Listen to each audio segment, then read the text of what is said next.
हम लोगों ने अपना फिजिकल केमिस्ट्री का पहला लेक्चर देखा था, जिसमें हमने सीखा मोल कॉन्सेप्ट के बारे में, मोल कैसे इस्तेमाल किया जाएगा, मोल होता क्या है, मोल की जो वैल्यू होती है वो कैसे ले आते हैं हम C12 के आइसोटोप को यूज़ करके। उसके बाद हमने सीखा एटॉमिक मास, जिसमें आपको कल बताया कि एटॉमिक मास एक रिलेटिव क्वांटिटी है, एक नंबर है जो कि हमें ये बताता है कि एक पर्टिकुलर AMU से कोई एलिमेंट कितना भारी है, कितना हैवी है। फिर हमने सीखा ग्राम एटॉमिक मास, जिसमें मैंने आपको बताया कि mass of 1 mole of atoms. फिर हमने सीखा मॉलिक्यूलर मास और ग्राम मॉलिक्यूलर मास। तो उस डाटा से कुछ कंक्लूडिंग पॉइंट हम निकाल के आज इसको यहां पे लिखते हैं, ठीक है। सबसे पहले तो atomic mass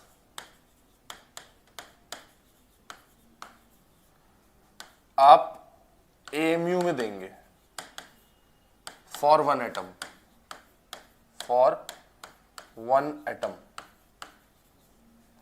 for one mole atom,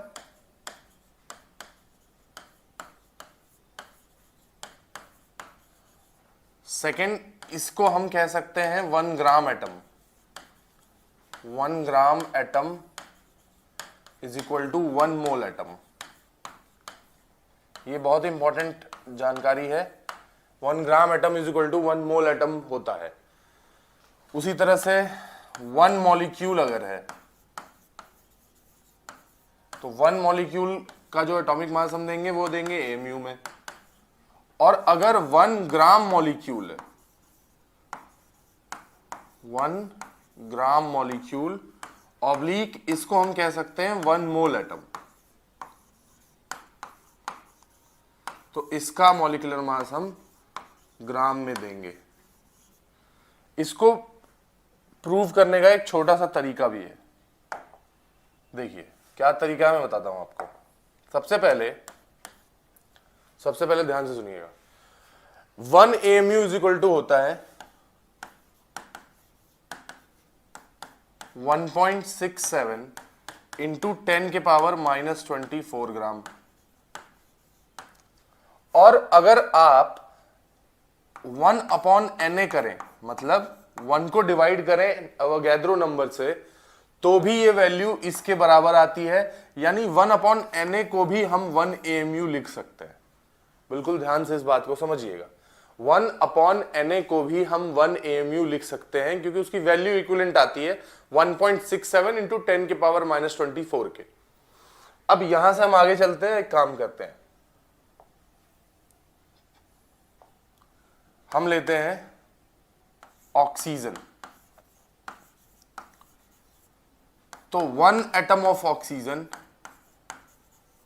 1 atom oxygen, इसका जो वेट हम लेंगे तो वो हम लिखेंगे 16 AMU, या फिर 16 इंटू 1/Na, क्योंकि AMU को हम ये लिख सकते हैं। उसके बाद हम यहां देते हैं mass of 1 mole oxygen atom. अब ध्यान से इसको देखिएगा जरा।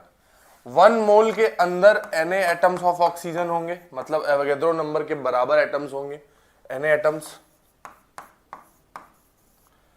और अगर 1 एटम का मास 16/Na है, तो Na एटम्स का मास हो जाएगा 16/Na इंटू Na ग्राम। यहां से Na से Na कैंसिल, और अपने पास बच जाएगा 16 ग्राम। अपने पास बच जाएगा 16 ग्राम। और यही पॉइंट मैंने आपको एक्सप्लेन किया था कि अगर एक एटम हो तो मास हम अपन देते हैं AMU में, और अगर 1 मोल एटम हो तो हम मास देंगे ग्राम में। इस पूरे कंटेक्स्ट को समझना भी जरूरी है। क्यों जरूरी है? क्योंकि कई बार हम कंफ्यूज हो जाते हैं कि कहां पे ग्राम लेना है, कहां पे AMU लेना है। तो बिल्कुल क्लियर कट चीज है, अगर आपके पास सिंगल एटम है, सिंगल मॉलिक्यूल है, तो आप उसका मास AMU में देंगे। कल आपको मैंने बताया है AMU की वैल्यू होती है 1.67 इंटू 10 के पावर -24 ग्राम, और ये एक रिलेटिव मास देने का तरीका है। एक्चुअल मास पूछे तो AMU की एग्जैक्ट वैल्यू से हमें मल्टीप्लाई करना पड़ता है।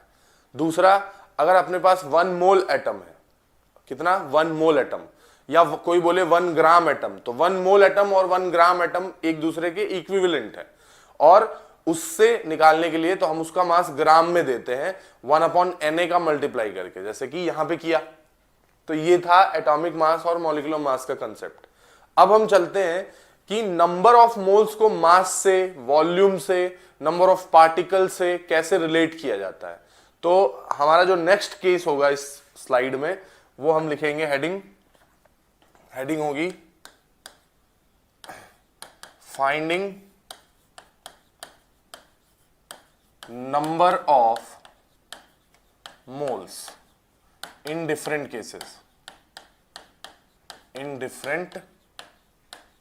केसेस, ठीक है। केस वन,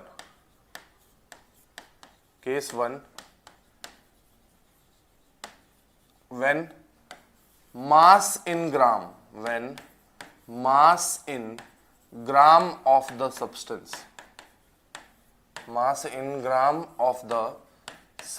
is given,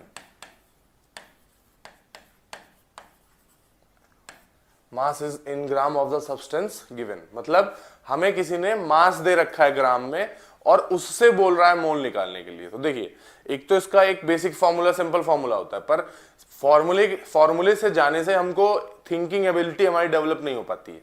तो हम क्या करेंगे, इसको बिल्कुल डराइव करके देखेंगे, फिर उसके बाद फॉर्मूला यूज कर लेंगे। बिल्कुल ध्यान से देखिएगा इसको। एग्जाम्पल के तौर पे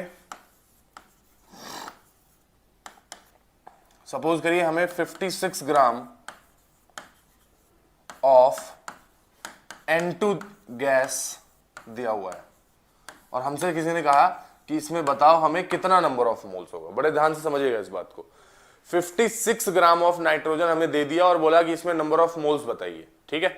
तो इसको फॉर्मूला लगाने से पहले बिल्कुल पहले थिंकिंग एबिलिटी डेवलप करते हुए इसको जरा सोचते हैं कि हम अपने पास सिंगल एटम है, अगर सिंगल मॉलिक्यूल है नाइट्रोजन का 1 मॉलिक्यूल,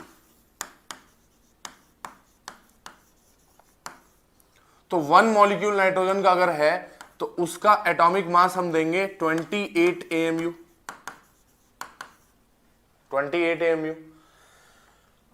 और अगर 1 मोल एटम होता, 1 मोल सॉरी मॉलिक्यूल है ये, 1 मोल मॉलिक्यूल होता तो इसका मास हम देते 28 ग्राम, अभी जस्ट बताया।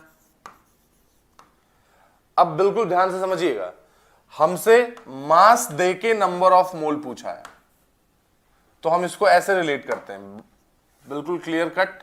हम इसको ऐसे रिलेट करेंगे कि if 28 gram has 1 mole nitrogen molecule, तो 56 ग्राम will have 1/28 into 56, that is equal to 2 mole nitrogen, ठीक है। यानी यहां से अगर आप एक इंपॉर्टेंट कंक्लूजन और निकाल सकते हैं, ये देखिए 28 ग्राम में कितना मोल है, 1 मोल। दैट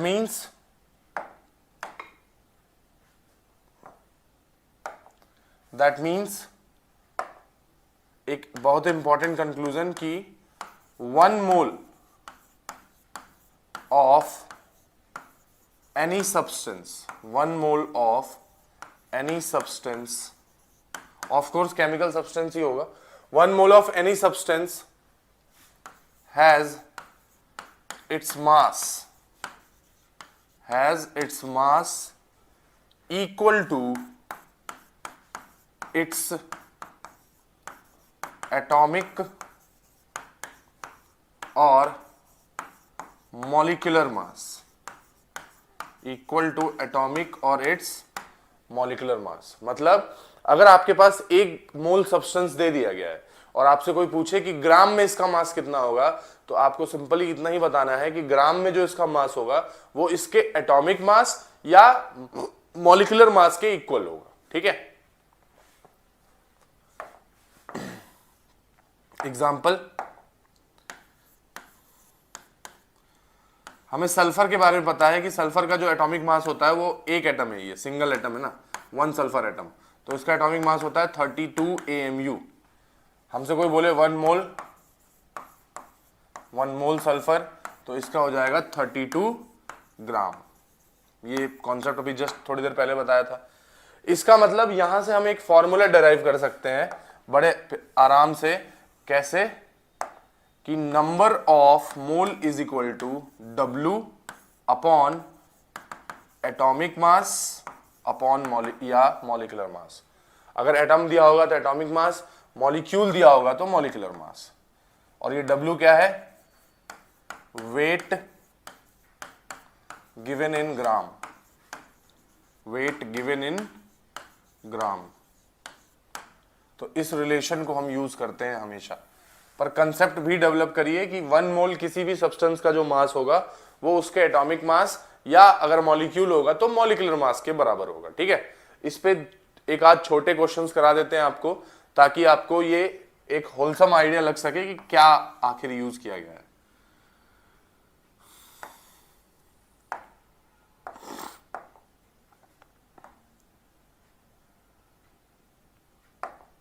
ध्यान से देखिएगा, एक छोटा सा क्वेश्चन है कि find number of moles in 88 gram of CO2, 88 gram of CO2। ठीक है, इस क्वेश्चन को हमने पहले देखा, मान लीजिए, बहुत ध्यान से समझिएगा। पहली बात तो CO2 ग्रुप ऑफ एटम है, तो ये एक मॉलिक्यूल है, ये एक मॉलिक्यूल है।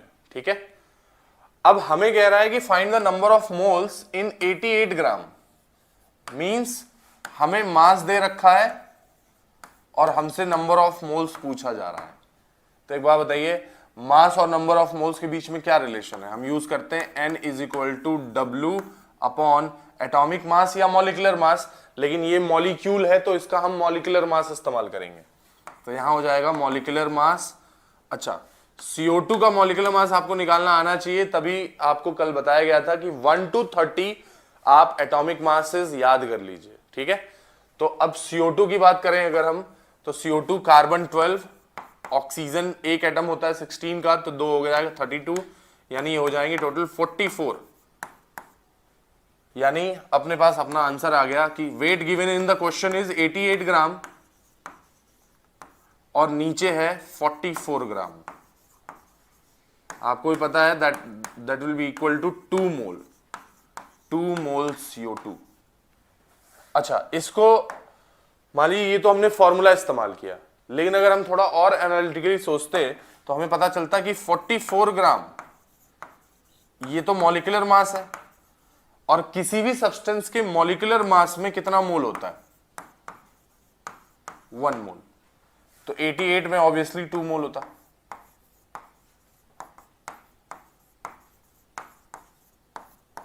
दोनों तरीके हैं। ये तरीका थोड़ा और भी आगे चलेंगे तो थोड़ा थिंकिंग एबिलिटी में काम आ जाता है, इसलिए दोनों तरीके से कराया है, ये भी कराया है और ये भी कराया है। ठीक है, अब हम अपने चलते हैं नेक्स्ट केस की तरफ। नेक्स्ट केस है अपना case 2, number of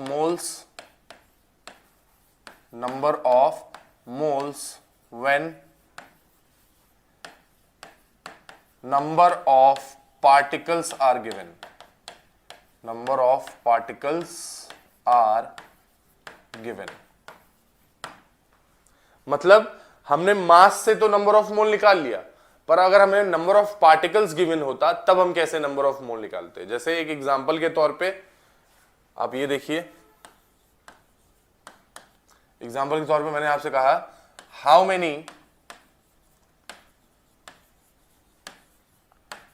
many mole of copper will be there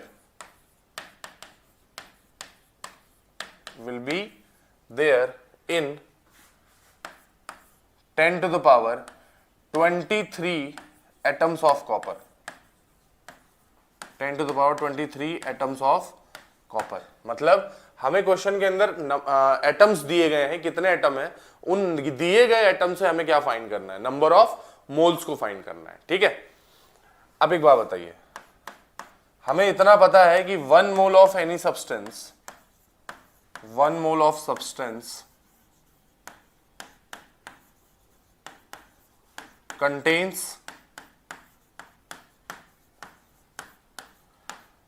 Avogadro number in it, यानी 6.022 into 10 to the power 23 atoms या मॉलिक्यूल्स, एटम्स या मॉलिक्यूल्स, हमें इतना पता है। यानी हमसे एटम, नंबर ऑफ एटम देके मोल पूछा जा रहा है, मतलब हमें इस डायरेक्शन में रीड करना है। तो हम बड़े आराम से इसको लिख सकते हैं कि 6.022 into 10 to the power 23 atoms of copper, इसमें होगा 1 मोल, इसमें होगा 1 मोल। यूनिटरी मेथड है थोड़ा सा, जो हम लोग 4th 5th में यूज करते हैं, तो उसको थोड़ा ध्यान से देखने की जरूरत है बस। 6.022 into 10 to the power 23 atoms of copper gives 1 मोल। ठीक है, हमें पूछा 10 to the power 23 में, तो 10 की power 23 will contain 1 upon 6.022 into 10 to the power 23 into 10 to the power 23, that will be cancelled out, और ये हो जाएगा 1 अपॉन 6.022 एटम्स। ठीक है, यानी इसके लिए भी हम एक हैंडी फॉर्मूला इस्तेमाल कर सकते हैं। क्या है, देखिए, नंबर ऑफ मोल्स इस केस में हो जाएगा कैपिटल N अपॉन अवोगैड्रो नंबर। अब ये कैपिटल N क्या है, नंबर ऑफ पार्टिकल्स गिवन।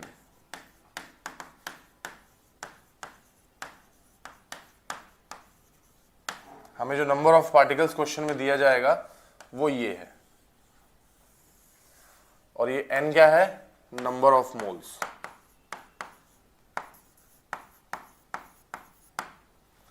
देखिए, वैसे तो मोल 11th, खासकर 11th में जाने आने वाले स्टूडेंट्स को काफी दिक्कत देता है, डर लगता है, उनसे कंफ्यूजन है। हम जब हमारे टाइम में पढ़ते थे तो हमें भी थोड़ा बहुत डर था मोल का, लेकिन बाद में पता चला कि ये काफी क्वांटिटेटिव एप्टीट्यूड वाला चैप्टर है। आप इसको ब्रेक डाउन करके समझेंगे ना, तो ये आपको बहुत ही क्लियर समझ में आता है।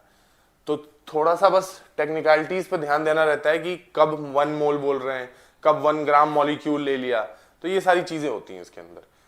तो अभी तक हमने 2 केस पढ़ लिया, एक पढ़ लिया कि जब मास दिया हो तब कैसे मोल निकालेंगे, और दूसरा जब नंबर ऑफ पार्टिकल्स दिया हो तब कैसे मोल निकालेंगे। ये तो 1-2 केसेस हो गए। अब हमें यह सीखना है कि सपोज करिए कोई गैसियस सब्सटेंस हो, कोई गैसियस सब्सटेंस है, उसका हमें वॉल्यूम दिया हुआ है और पूछ रहा है कि बताओ इतने वॉल्यूम में कितना मोल होगा। ठीक है, तो इसको हम केस 3 के अंदर डालेंगे, और केस 3 के अंदर डालते ही आगे देखिए जरा, ये अपना केस 3। केस 3 क्या है, if volume at STP is given, तब नंबर ऑफ मोल्स कैसे निकालेंगे। अच्छा, कुछ बच्चों को STP के बारे में अभी शायद आइडिया ना हो, तो मैं उन्हें बता देता हूं कि STP होता है standard temperature and pressure. Standard temperature and pressure, जहां पे प्रेशर की वैल्यू ली जाती है 1 atm और टेम्परेचर की वैल्यू 273 केल्विन। ठीक है, तो अब हमें क्या दिया है देखिए, लेकिन हाँ ध्यान से एक चीज और देखिएगा कि गैसियस सब्सटेंस होनी चाहिए। Gaseous substance, for example H2O, N2, ammonia. यहां कॉपर का वॉल्यूम निकालने मत चले जाइएगा, कॉपर गैसियस सब्सटेंस नहीं है। ठीक है, तो ये जो केस 3 है वो अप्लाइड है सिर्फ गैसियस सब्सटेंसेस पे। अब एग्जाम्पल के तौर पे एक क्वेश्चन है कि find find number of moles in 44.8 litre of ammonia. पर ये जरूर ध्यान रखिएगा कि एट एसटीपी मेंशन है या नहीं, क्योंकि एट एसटीपी पे वॉल्यूम निकालने मोल निकालने का वॉल्यूम निकालने का तरीका थोड़ा अलग है, और अगर इन केस एसटीपी मेंशन ना हो तो उस केस में वॉल्यूम मोल निकालने का तरीका थोड़ा सा अलग है। अभी वो भी केस हम आपको करा के देंगे, पर फिलहाल सबसे बेसिक केस समझते हैं हम कि अगर हमें वॉल्यूम एसटीपी पे दिया हुआ है किसी गैसियस सब्सटेंस का, तो उस हालत में कैसे हम नंबर ऑफ मोल्स को निकालेंगे। ठीक है, तो बिल्कुल ध्यान से इसको देखना है।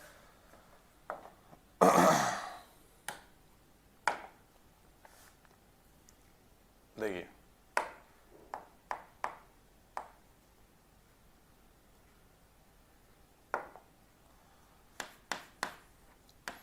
at STP volume of 1 mole of any gaseous substance, 1 mole of any gaseous substance is equal to 22.4 litres. ये आपके लिए एक इंपॉर्टेंट कंक्लूजन है, इसको थोड़ा रिमेंबर करना जरूरी है कि एसटीपी वॉल्यूम पे, मतलब एसटीपी पे किसी भी एक मोल सब्सटेंस का जो वॉल्यूम होता है वो होता है 22.4 लीटर के बराबर। तो इसका मतलब फिर हम रिलेट कर सकते हैं बड़े आराम से कि 22.4 litre ammonia NH3 is equal to 1 mole. तो जाहिर सी बात है 44.8 में कितना होगा, 44.8 में हो जाएगा 1/22.4 into 44.8, that is equal to 2 mole. देखिए, ये बिल्कुल बेसिक तरीके से मोल आपको सिखाया जा रहा है, ब्लॉक बिल्डिंग टेक्निक कहते हैं इसको। आप बिल्कुल बेसिक फैक्ट्स को तोड़ के उसको यूज करना सिखाइए, फिर उसके बाद धीरे धीरे करके हम अच्छे क्वेश्चंस की तरफ चलेंगे। क्यों? क्योंकि अच्छे क्वेश्चंस में इन्हीं सब टेक्निक्स का यूज होना है इकट्ठा। तो अभी हम आपको एक कंबाइंड केस भी कराएंगे, तो यहां तक तो ध्यान कम से कम देना ही पड़ेगा। ठीक है, यानी यहां से हम एक फॉर्मूला डिराइव कर सकते हैं। क्या फॉर्मूला डिराइव कर सकते हैं? देखिए, फॉर्मूला हो सकता है n यानी number of moles is equal to V upon 22.4, और ये V क्या है? Volume given at STP, volume given at STP. ये जरूर एक इंपॉर्टेंट पॉइंट है कि ये फॉर्मूला हम तभी इस्तेमाल करेंगे जब हमें वॉल्यूम एसटीपी पर दिया हो। क्वेश्चन के अंदर जरूर देखना है पहले कि एसटीपी है या नहीं है। अगर एसटीपी मेंशन नहीं है तो ये फॉर्मूला इस्तेमाल नहीं करना है। अब इस पे एक क्वेश्चन कराते हैं ताकि आपको कंफ्यूजन क्लियर हो। ठीक है, देखिए क्वेश्चन है, find the number of mole if 22 liter ammonia is present having density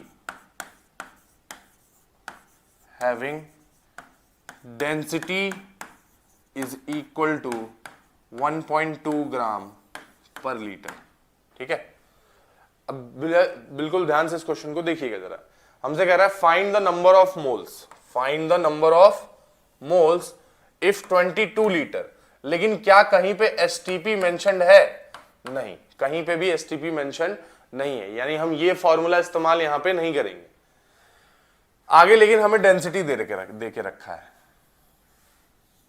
एक बात बताइए, डेंसिटी इज इक्वल टू होगा मास अपॉन वॉल्यूम।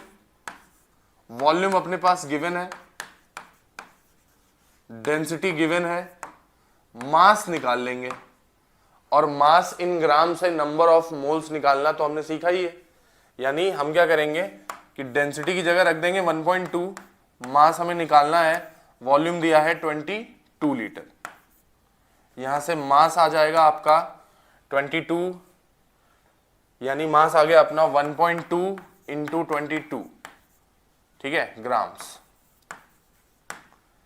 और अगर अपने पास मास इन ग्राम आ गया तो हम बड़े आराम से नंबर ऑफ मोल्स निकाल सकते हैं, ये वाला फॉर्मूला लगा के, N is equal to W upon molecular मास।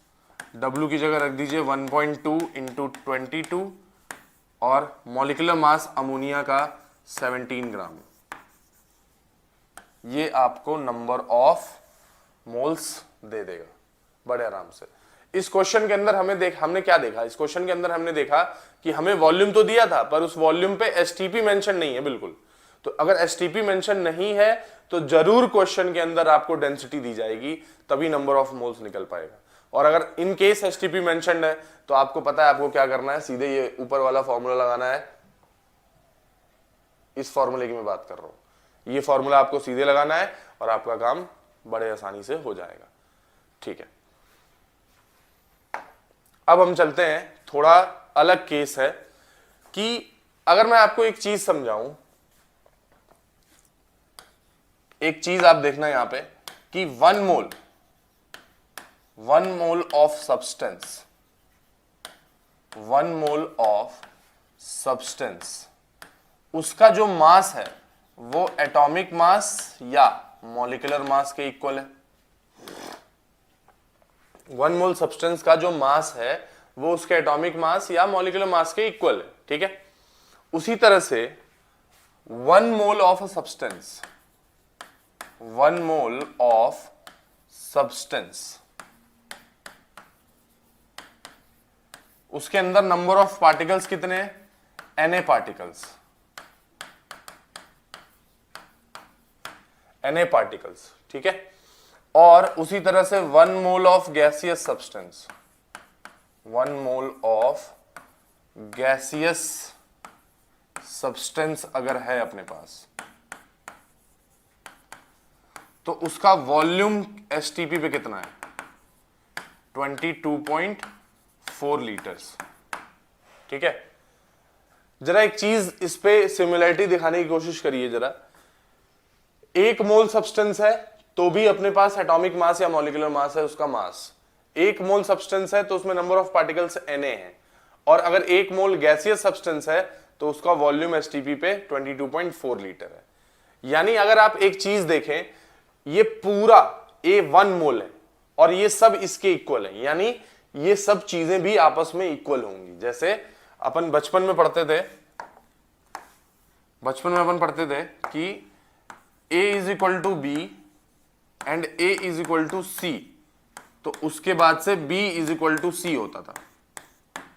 वही केस बिल्कुल यहां पे है। देखिए, 1 मोल में एटॉमिक मास या मॉलिक्यूलर मास, 1 मोल में Na पार्टिकल्स। इसका मतलब तो हम ये भी कह सकते हैं ना कि किसी के भी एटॉमिक मास या मॉलिक्यूलर मास में जो नंबर ऑफ पार्टिकल्स होंगे वो कितने होंगे, Na पार्टिकल्स के बराबर होंगे।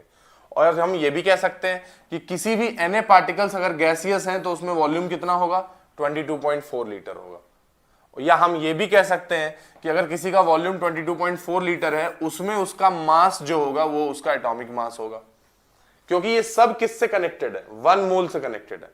1 मोल में एटॉमिक मास, 1 मोल में Na पार्टिकल्स, 1 मोल में गैसियस सब्सटेंस, वॉल्यूम 22.4 लीटर, तो ये सब भी तो आपस में इक्वल होंगे ना। यानी हम यहां से एक चीज लिख सकते हैं, क्या लिख सकते हैं, ये देखिए 22.4 litre is equal to 1 mole and 1 mole, example ले लीजिए 22.4 लीटर अमोनिया, इसमें कितना मोल होगा, 1 मोल, और इसके 1 मोल में मास कितना होगा, मास होगा 17 ग्राम। यानी 17 ग्राम में 1 मोल और 1 मोल में 22.4 लीटर, इसका मतलब 22.4 लीटर में मास कितना, 17 ग्राम।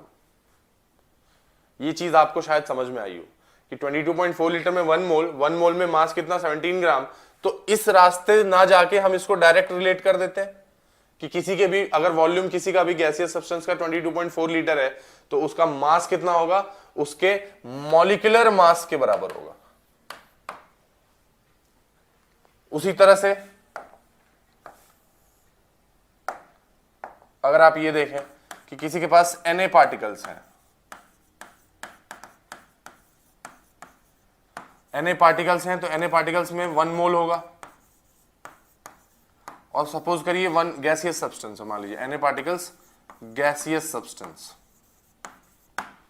1 मोल, तो इसके 1 मोल में वॉल्यूम कितना होगा 22.4 लीटर।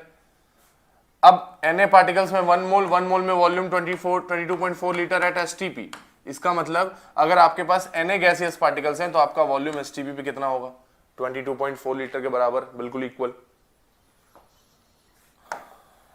उसी तरह से एक लास्ट रिलेशन ये है कि अगर आपके पास मान लीजिए आप मॉलिक्यूलर मास में हो या अपने एटॉमिक मास में हो तो उसमें मोल कितने होंगे 1 मोल, और उसमें नंबर ऑफ पार्टिकल्स कितने होंगे Na पार्टिकल्स।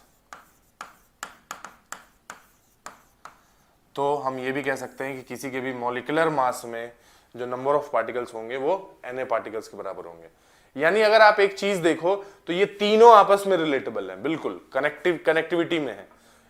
इसका फायदा हमको क्वेश्चन में हो सकता है, या एग्जामिनर क्वेश्चन बनाने वाला क्या करेगा, मास देके पूछ लेगा नंबर ऑफ पार्टिकल्स, मास देके पूछ लेगा वॉल्यूम।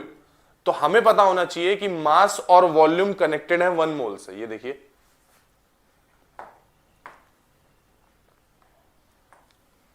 ये देखिए मास और वॉल्यूम का कनेक्शन अभी किया नहीं है मैंने, चलिए कर देते हैं इसको भी। मॉलिक्यूलर मास, एटॉमिक मास, इसके अंदर मोल कितना 1 मोल, और इसमें वॉल्यूम एट STP 22.4 लीटर। यानी हम ये भी कह सकते हैं कि अगर कोई गैसियस सब्सटेंस है तो ये दोनों तरफ का रास्ता तय किया जा सकता है। मतलब 22.4 लीटर में कितना मास, मॉलिक्यूलर मास या एटॉमिक मास, और उसी तरह से मॉलिक्यूलर मास या एटॉमिक मास में वॉल्यूम कितना 22.4 लीटर। ये बिल्कुल आपको क्लियर होना चाहिए। इसके बेसिस पे हम एक चार्ट बना सकते हैं जिसके सेंटर में हम डाल देंगे नंबर ऑफ मोल्स को, और इधर डाल देते हैं मास इन ग्राम। मतलब अगर हमें नंबर ऑफ मोल से मास इन ग्राम की तरफ जाना है, फिर हम ये एक ट्री, एक इसको मोल ट्री कह सकते हैं आप। यहां पे हम बना देते हैं वॉल्यूम एट STP, और नीचे की तरफ हम बना देते हैं number of particles, number of particles यानी N। कहने का मतलब है, बिल्कुल ध्यान से समझिएगा क्या बोलने वाला हूं मैं। सपोज करिए कि आपको 1 मोल दे दिया और आपसे नंबर ऑफ पार्टिकल पूछा, तो आपको पता है कि Na पार्टिकल्स है। लेकिन मैं क्या कह रहा हूं कि सपोज करिए आपको पूछ दिया कि 58 ग्राम अमोनिया एट STP, तो इसका वॉल्यूम कितना होगा। यानी मोल बीच से हटा के आपको सीधा डायरेक्ट कन्वर्जन वाले क्वेश्चन पूछे तो उसमें ये ट्री जो है वो बड़े काम की चीज होती है। मैं आपको बहुत क्लियर कट समझाता हूं। देखिए, हम नंबर ऑफ मोल से जा रहे हैं मास इन ग्राम की तरफ, नंबर ऑफ मोल से ट्रेवल कर रहे हैं मास इन ग्राम की तरफ। तो हमें पता है कि 1 मोल सब्सटेंस में जो मास होगा वो होगा उसका मॉलिक्यूलर मास या होगा उसका एटॉमिक मास। तो एग्जाम्पल के तौर पे कोई हमसे पूछे 4 मोल ऑक्सीजन O2, 4 मोल O2 का मास बताओ, तो हमें पता है कि 1 मोल अगर O2 है तो उसका मास है 32 ग्राम, 32 ग्राम। तो 4 मोल का कितना हो जाएगा, 4 मोल का हो जाएगा 32 × 4, और ये आ जाएगा ग्राम में। यानी अगर हम नंबर ऑफ मोल से मास इन ग्राम की तरफ जा रहे हैं तो हमें मॉलिक्यूलर मास या एटॉमिक मास का मल्टीप्लिकेशन करना पड़ेगा। यानी अगर आप इस रास्ते जा रहे हैं तो आपको मॉलिक्यूलर मास या एटॉमिक मास का मल्टीप्लिकेशन करेंगे तो आप बड़े आराम से मास इन ग्राम की तरफ पहुंच जाएंगे, ठीक है। और वहीं अगर आप मास इन ग्राम से नंबर ऑफ मोल की तरफ आ रहे हैं, यानी ये उल्टा रास्ता, तो आपको एटॉमिक मास या मॉलिक्यूलर मास से डिवीजन करना पड़ता है। अगर आप ये रास्ता तय कर रहे हैं तो एटॉमिक मास या मॉलिक्यूलर मास से आपको डिवीजन करना पड़ेगा। ये एक साइड का कन्वर्जन हुआ। उसी तरह से अगर हम नंबर ऑफ मोल से वॉल्यूम एट एसटीपी की तरफ जा रहे हैं तो हमें भी पता है कि 1 मोल गैस का वॉल्यूम एसटीपी पे कितना होता है 22.4। यानी अगर हम नंबर ऑफ मोल से वॉल्यूम एट एसटीपी की तरफ जा रहे हैं तो हमको मल्टीप्लाई करना पड़ेगा 22.4 लीटर से, और अगर हम वॉल्यूम से नंबर ऑफ मोल की तरफ आ रहे हैं तो डिवाइड करना पड़ेगा 22.4 लीटर से। अभी इसको एकदम से नोट कर लीजिए, फिर मैं आपको इस पे छोटे छोटे क्वेश्चंस करा के फिर इकट्ठे कंबाइन कराऊंगा इनको, ठीक है। अच्छा, उसी तरह से अगर हम नंबर ऑफ पार्टिकल्स की तरफ जा रहे हैं तो हम सबको पता है कि 1 मोल सब्सटेंस में नंबर ऑफ पार्टिकल्स कितने होते हैं, अवोगाद्रो नंबर के बराबर। यानी अगर हम नंबर ऑफ मोल से नंबर ऑफ पार्टिकल की तरफ जा रहे हैं तो हमें मल्टीप्लिकेशन करना होगा अवोगाद्रो नंबर का, और अगर हम नंबर ऑफ पार्टिकल से नंबर ऑफ मोल की तरफ जा रहे हैं तो हमें डिवीजन करना पड़ेगा अवोगाद्रो नंबर का। मेरे हिसाब से ये मोल ट्री आपको समझ में आई होगी कि नंबर ऑफ मोल से अगर मास इन ग्राम की तरफ जाना है तो मल्टीप्लिकेशन कर दीजिए मॉलिक्यूलर मास या एटॉमिक मास का। मास इन ग्राम से अगर आपको नंबर ऑफ मोल की तरफ आना है तो मल्टीप्लिकेशन कर दीजिए एटॉमिक मास मॉलिक्यूलर, डिवीजन कर दीजिए। उसी तरह से नंबर ऑफ मोल और वॉल्यूम, तो अगर नंबर ऑफ मोल से वॉल्यूम की तरफ जा रहे हैं तो 22.4 लीटर का मल्टीप्लिकेशन, और वॉल्यूम से नंबर ऑफ मोल की तरफ आ रहे हैं तो 22.4 का डिवीजन। सेम ये केस नीचे की तरफ है। ये कन्वर्जेंस में बड़ा काम आएगा। अच्छा, कुछ चीजें और आपको यहां पे बता देते हैं।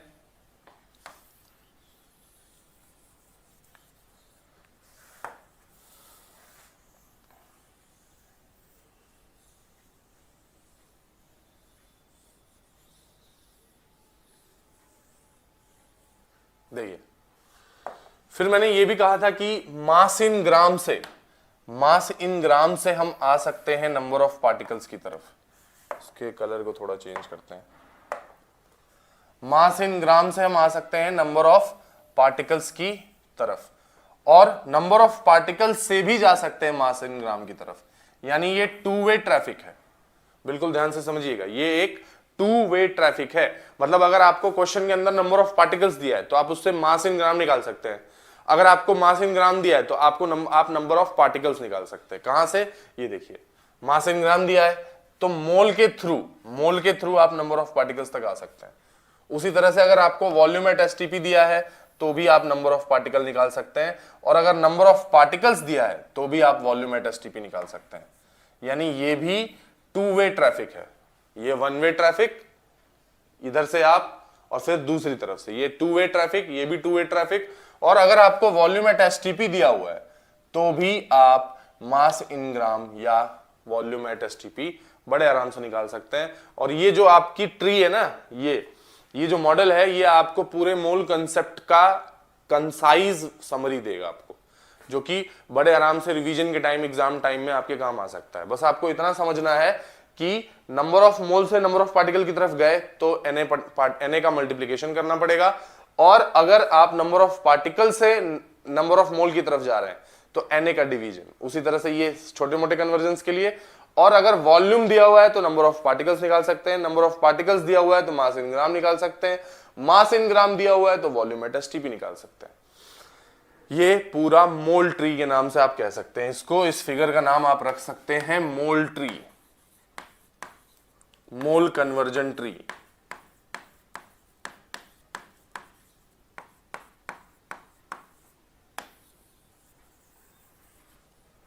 ठीक है, मोल कन्वर्जन ट्री। अलग अलग लोगों को अलग अलग फिगर विजुलाइज हो रहा होगा ये, ठीक है। ध्यान से, इसका शेप बिल्कुल हार्ट शेप जैसा है, पर ये आपके बड़े काम की चीज है। आप इससे ढेर सारे कन्वर्जन्स कर सकते हो। अब जैसे इसी ट्री के ऊपर मैं आपको छोटे छोटे क्वेश्चंस करके बताता हूं, ध्यान से देखिएगा।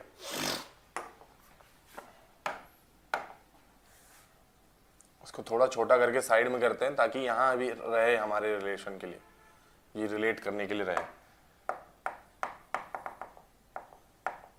क्वेश्चन है, सपोज करिए क्वेश्चन है, क्वेश्चन क्या है कि find volume, find volume at STP of 56 gram nitrogen gas. अब ध्यान से देखिएगा, क्वेश्चन के अंदर हमको मास दिया हुआ है, क्वेश्चन के अंदर हमको मास दिया हुआ है, मास इन ग्राम दिया हुआ है, और हमसे पूछा जा रहा है वॉल्यूम। यानी जरा इस ट्री की तरफ आते हैं, ध्यान से देखिए, इस ट्री की तरफ अगर हम आए तो हमें क्वेश्चन के अंदर दिया हुआ है मास, हमें मास दिया हुआ है और हमसे पूछा जा रहा है वॉल्यूम। तो ये कौन सा सेक्शन है? ये मोल के थ्रू कनेक्टेड है, ये देखिए इस सेक्शन की बात कर रहे हैं हमें। यानी जरा ध्यान से सुनिएगा,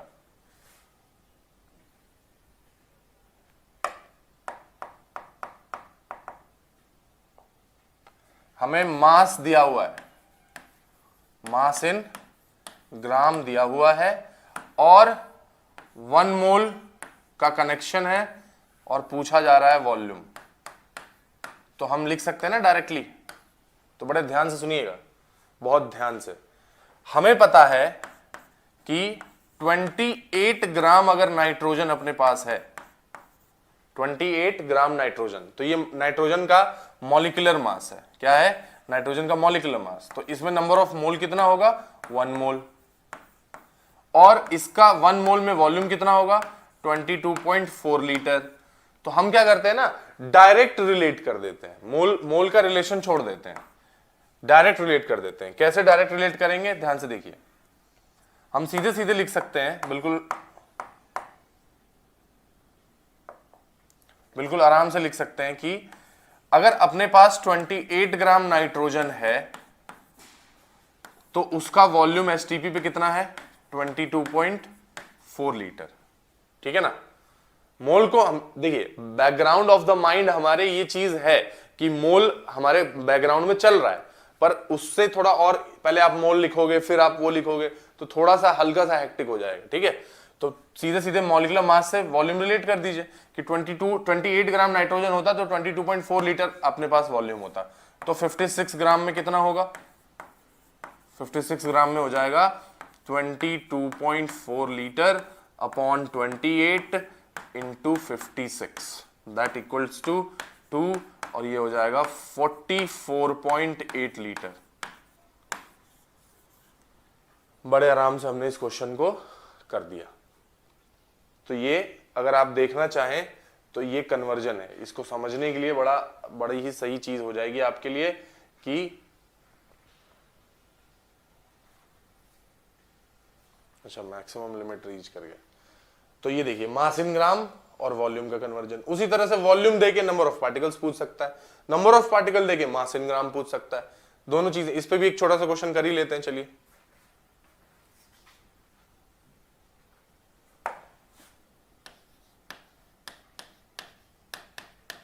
फाइंड द मास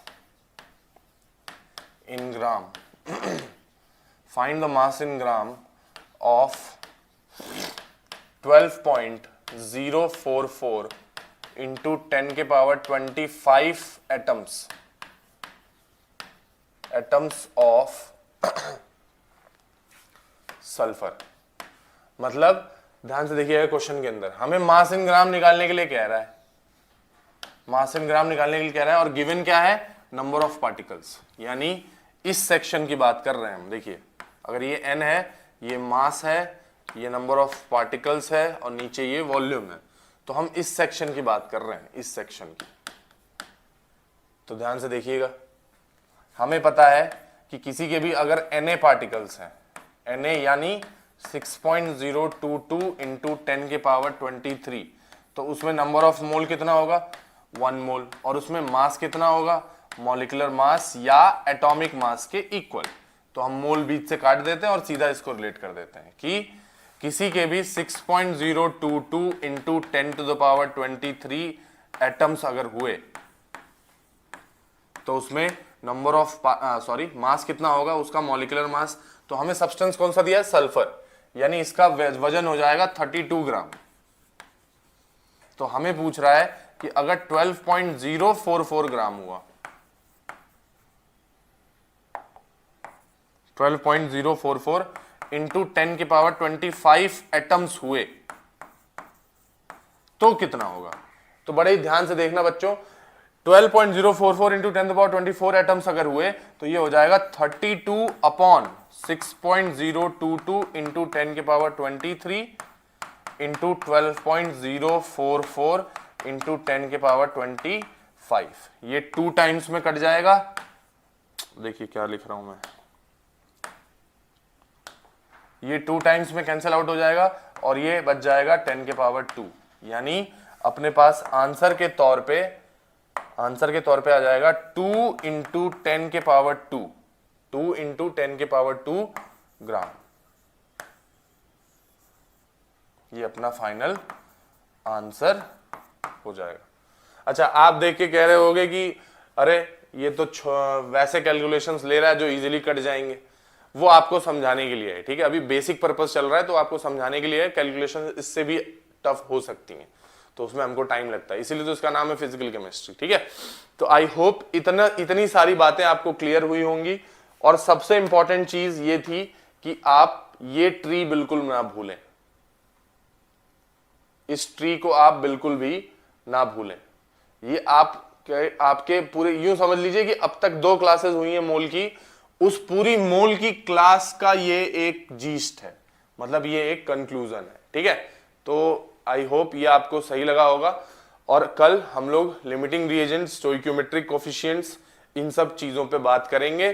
थोड़े और अच्छे क्वेश्चन करेंगे, एटम, मॉलिक्यूल, इलेक्ट्रॉन, प्रोटॉन। बस आप इस लेक्चर सीरीज को देखते रहिए और अपनी तैयारी को एक सॉलिड वो दीजिए, ठीक है।